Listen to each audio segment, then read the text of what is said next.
Antes de empezar nuestra segunda entrevista, sí quiero comentar que la semana pasada nosotros invitamos para este lunes al candidato de la Alianza UNES, Andrés Arauz, y el domingo en la tarde recibimos la cancelación de esa entrevista. Ante eso, pues hemos buscado al candidato a la vicepresidencia, señor Carlos Rabascal, que venga a este espacio también a una entrevista, y nos han respondido ya el día de ayer que no tienen espacio en su agenda para poder venir a los desayunos de 24 horas. Nosotros hemos hecho la gestión con el binomio de la Alianza UNES, pero de parte de ellos pues no han tenido el tiempo, la disponibilidad para poder formar parte de este espacio. Era importante mencionarlo. Ahora quiero darle la bienvenida aquí está en los estudios en Guayaquil, al abogado Carlos Luis Tamayo, presidente del directorio del IES. Gracias por estar con nosotros. Buenos días. Gracias, Liz. Gracias por esta invitación. Siempre nosotros prestos a dar toda la información que ustedes lo requieran. Bueno, es importante actualizar. ¿Cuál es la situación hoy por hoy en los hospitales del IES con este repunte de casos de contagios de COVID-19? Ya hemos visto escenarios donde nos recuerda el año pasado, ¿no? Personas que pugnan por una cama, que están a la espera, que duermen incluso en las afueras de los hospitales. ¿Nos pudiera actualizar quizás cómo va la situación el día de hoy? Bueno, la realidad con respecto a la emergencia sanitaria es sumamente delicada y complicada. ¿Cómo el IES mide lo que es la evolución de la emergencia sanitaria? A través de 4 factores principales. El primero, nivel de ocupación de camas. El segundo, lista de esperas de personas que quieren pasar de hospitalización a unidad de cuidados intensivos. Número de emergencias atendidas. Y el último es la mortalidad. Primero, en nivel de ocupación, hemos llegado nosotros a tener el nivel de ocupación de 94.7. Este nivel de ocupación es un nivel o un resultado irreal, es un resultado técnico, porque todas las mañanas nosotros hacemos el cómputo de los pacientes en alta. O sea, pudiera ser mayor. Es el 100%, porque yo necesariamente tengo que hacer el cómputo del paciente en alta, pero tengo la lista de espera. Tengo 286 personas esperando pasar de hospitalización a UCI.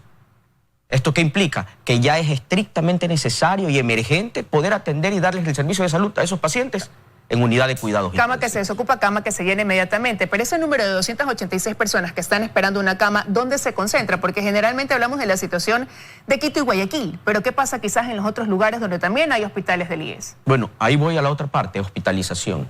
En el mes de noviembre nosotros teníamos un nivel de hospitalización del 79%. En la actualidad tenemos 89%. Tenemos 1.447 camas para hospitalización y tenemos 380 camas para unidad de cuidados intensivos.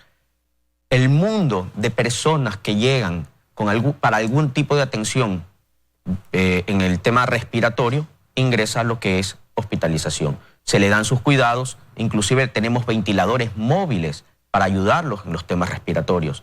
Sin embargo, hay que pasarlos a UCI una vez que la situación se va complicando. Esto llegó a un nivel de 286 personas a nivel nacional, teniendo la concentración en 3 provincias principalmente. Pichincha, con 77 personas, Manabí, con 21 personas, Guayas, con 20 personas. Esto quiere decir que a pesar de doblar turnos, de contratar más personal, de tener toda la logística necesaria para dar el servicio de salud, para salvaguardar y mantener la vida de las personas. Lamentablemente, la evolución y la gran demanda de que pacientes requieren servicio de salud COVID no nos alcanza. Ahora, abogado, pero eso llevó precisamente a que se tomen medidas restrictivas, a que se aplique un estado de excepción focalizado en provincias que usted acaba de mencionar. ¿Han sentido al menos un ligero cambio tras estas medidas en cuanto a la demanda, a la llegada de personas contagiadas en busca de la asistencia médica en los hospitales que están en estas provincias que me han mencionado, Manabí, Guayas, Pichincha? Bueno, la realidad se va viendo en el tiempo. Ajá. Porque, como lo dije anteriormente, teníamos 286 pacientes a la espera de camas en UCI. Entonces, mantenemos todavía ese nivel de saturación dentro del servicio de salud. Estas medidas van a dar resultados la siguiente semana. Pero en la actualidad, en el mes de noviembre, atendimos a 150.000 pacientes. En la actualidad ya sobrepasamos los 300.000 pacientes. ¿Y eso qué estrategia los ha llevado? Usted me decía, tenemos ventiladores, por ejemplo, mecánicos para asistirlos. Hemos visto acá en Guayaquil, en las afueras del Hospital Teodoro Maldonado, este hospital de campaña con camas para poder dar quizás la primera asistencia de oxígeno, pero ¿qué plan tienen? ¿Plan B quizás? Porque la demanda lo que decían ayer las autoridades tras presentar el informe epidemiológico, es que tenemos una meseta en crecimiento de casos. Hemos adecuado espacios físicos para poder atenderlos de manera adecuada. Hospitalización, casi su 30% es como estar en UCI, para poder dar un servicio de salud que se requiera al momento. También tenemos nosotros lo que es la alianza estratégica con clínicas privadas. A medida que van llegando los pacientes y que están en una lista de espera, comenzamos a derivar. Pero las clínicas privadas dicen también estar 100% ocupadas. Y ahí viene el reporte de la Coordinación de Salud, donde nos encontramos con una sorpresa que el fin de semana pasado no existía camas disponibles ni en el sector salud. ¿Cómo se corrige esto? Con el comportamiento del ciudadano. Y esto es un pedido a los compañeros, a los ciudadanos. Tomemos todas las medidas necesarias. El IES, con su personal profesional, está haciendo todo lo posible por combatir la pandemia, pero la mejor manera de combatirla es desde las casas. Ahora, ¿cómo están en insumos médicos? Eso también es algo que siempre preocupa, ¿no? Y me refiero en esa parte a los implementos que necesitan el personal de salud que está dando frente a esta pandemia y también el paciente que necesita, pues, de la medicina. Le voy a dar unas cifras, Liz. Cuando nosotros iniciamos la administración, existía un nivel de abastecimiento menor al 50%. En la actualidad estamos al 70%. Y a fin de mes vamos a llegar al 81%. Esto no implica que todo se haya realizado de la mejor manera, pero estamos trabajando para eso. Ahora, tenemos medidas y lineamientos de procesos de contratación que cumplir por obligación jurídica para poder adquirir medicamentos.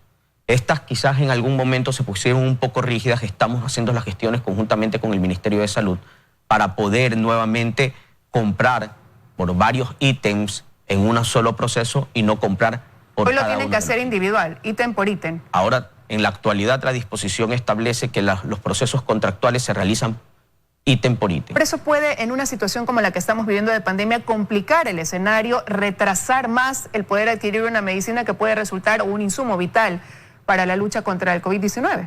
Bueno, por eso, conjuntamente con el Ministerio de Salud Pública, el día de hoy estamos presentando un requerimiento al CERCOP, que es la entidad de control de estos procesos, con la finalidad de poder tener una normativa más aplicable a la realidad actual. Ahora, y ahí la pregunta es, estamos centrados evidentemente en la pandemia, pero hay otras enfermedades, hay otras situaciones que atender. A veces leemos de parte de las personas trasplantadas, no recibo la medicina, no puedo recibir la atención. ¿Qué pasa con todas aquellas otras áreas que necesitan también los pacientes ser atendidos?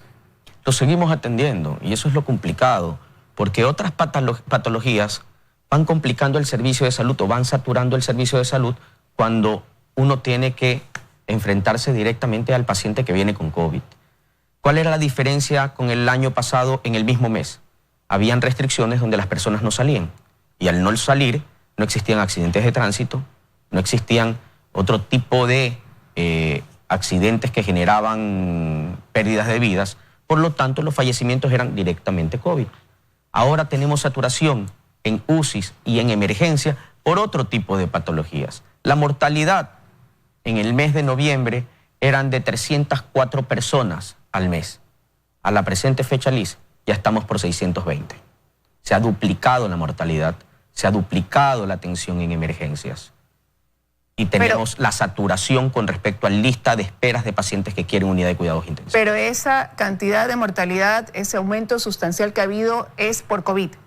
Es por COVID, pero también lo agravan la necesidad de dar un servicio de salud a las otras patologías. Claro.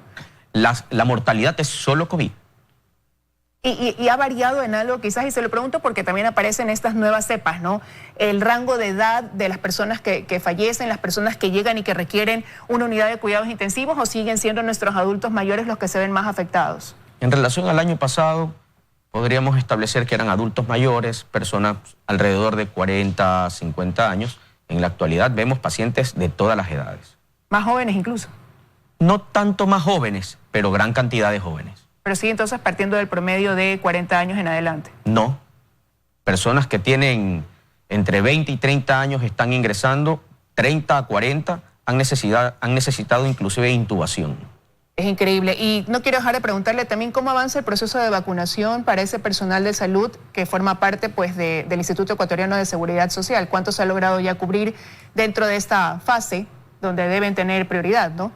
Bueno, hasta los fines de semana estamos coordinando con el Ministerio de Salud Pública el cronograma de vacunación semanal.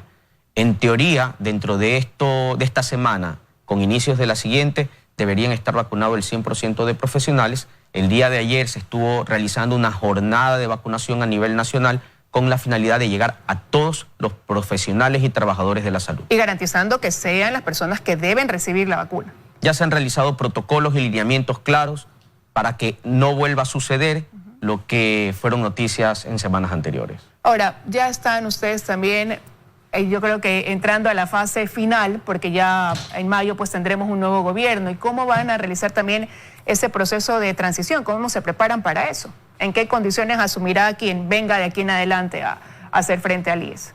Bueno, al inicio de esta administración, conjuntamente con Jorge, se dieron lineamientos y políticas claras y directas para combatir la corrupción, y eso, Liz, lo hacemos día a día. Hemos puesto medidas normativas, lineamientos, políticas para las que las contrataciones sean transparentes y para que aquellas personas que el día de mañana cometan un acto administrativo ilegal e irregular tengan las sanciones administrativas ilegales. Hemos denunciado a la Fiscalía, Contraloría General del Estado, hemos removido directores y gerentes hospitalarios. ¿Cómo vamos a entregar el IES, por decirlo así?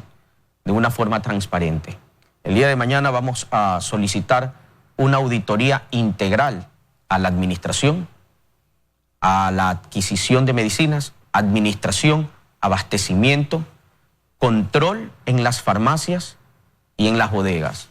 Asimismo, hemos dispuesto a nivel nacional que solo se realicen las compras que son necesarias, emergentes y prioritarias. El resto de contrataciones quedan suspensas. Vamos a aprobar proyectos importantes para el IES, como por ejemplo el Hospital de Esmeraldas, por 38 millones de dólares. Pero vamos a dejar que la administración, luego de su cronograma de trabajo, la administración que venga, decida cuándo hacerlo. No es prudente, no por términos legales, no es prudente moralmente en la actualidad realizar procesos de contratación con cuantías elevadas, altas, cuando estamos a las puertas de un cambio de gobierno. Que sea la nueva administración, que reciba nuestro cronograma y nuestro plan de trabajo, que reciba las auditorías y que de ahí en adelante, con estas cuentas claras en el ámbito técnico, jurídico, administrativo, cómo está el IES, cuál es su situación financiera, el fondeo de los seguros y prestaciones, la deuda que mantiene el Estado, para que ellos de ahí en adelante puedan tranquilamente, con este plan de trabajo iniciado, continuarlo para lograr lo mejor para el IES. ¿A cuánto asciende la deuda que mantiene el Estado actualmente con el IES? Aproximadamente 7.000 millones de dólares. Eso quedaría pendiente todavía como deuda para... Estamos nosotros en este momento con el Ministerio de Finanzas haciendo diálogos y revisando los convenios de transferencia de pagos. Se va a realizar un pago posiblemente en estas 2 semanas.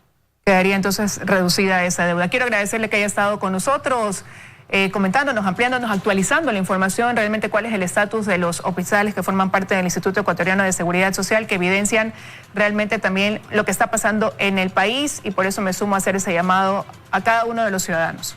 Nosotros podemos ser parte de la solución de ese problema, a que las cifras tiendan otra vez a bajar y no aumentar, y eso depende del cuidado de cada uno, de la corresponsabilidad que tengamos. Gracias por haber estado con nosotros esta mañana. No, gracias a ti, Liz. Que tenga un buen día.